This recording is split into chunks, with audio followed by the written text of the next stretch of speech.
thought I'd make a quick few comments about the Democratic National Convention and the Biden speech, acceptance speech.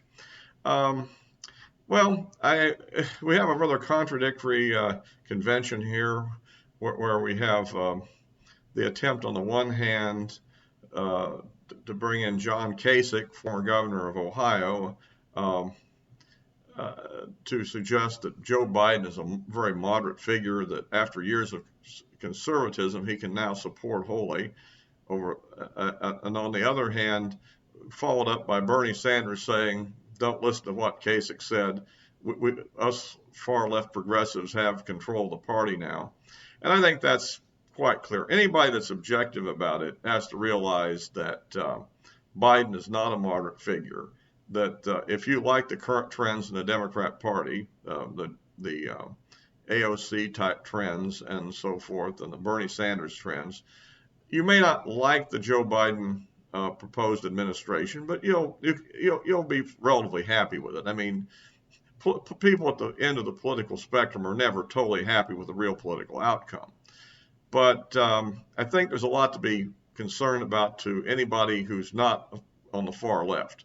The very fact that former President Barack Obama, at the John Lewis funeral, suggested doing what I've been warning about on Twitter for quite some time. I believe what Sean Hannity is warning about in his new book, and that is that the Democrats propose a major power seizure if they win the election, even by a small amount. A plan to end the filibuster in the Senate. And there's the only reason you want to do that really is if you want to pass a lot of laws that don't have a broad consensus. If you want to do things like add new states to get new Democrat senators. And remember, there's a famous alleged gaffe in which Obama once referred to 57 states. And at the time, I kind of snickered and thought that wasn't a gaffe, that was an objective. And I think that there's a lot of possibilities out there. You have D.C., which would be unconstitutional from the literal text of the Constitution. Nevertheless, who knows?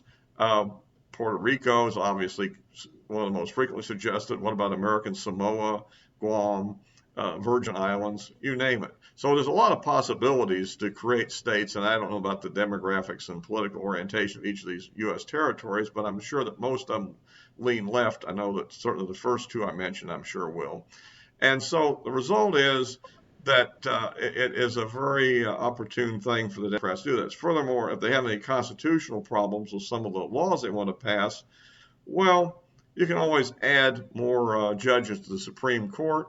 That is more seats, not just replace a retiring judge with a similar judge, or maybe one of a different political spectrum, but still keep with 9, but add a couple more seats.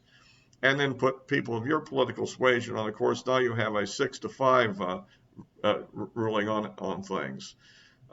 This sort of opportunism is, I think, at foot here, and I think with the current Democrat Party remains very, very dangerous, and I don't believe they're going to tell you about it. Of course, they didn't. The whole thing is trying to put on an act of sorts to indicate they don't have any such intentions, but I wouldn't believe it. And the other thing to look at here is all throughout the Democratic convention, Donald Trump's poll numbers have continued to increase in Rasmussen and peaking at 51%, and the strong opposition has dropped throughout the entire period. Plus, apparently, he's pulled even at least in one poll in Minnesota. So I think that things are moving a certain direction. We'll see what the Republican convention portends and how that goes. These infomercial type conventions are not anything like the old ones are, and probably not near as exciting. Plus, they're not getting near as much coverage on the main networks. So we'll see what happens, but I thought it'd be interesting to look at it. And finally, some comments on this great Biden speech. I mean, seriously, this was a speech that normally would be recalled as sort of a, quote, workman-like speech. It was an acceptable speech. He didn't make any big gaffes in it. I think there were a few fumbles, but that's not unexpected. He's a fairly elderly guy.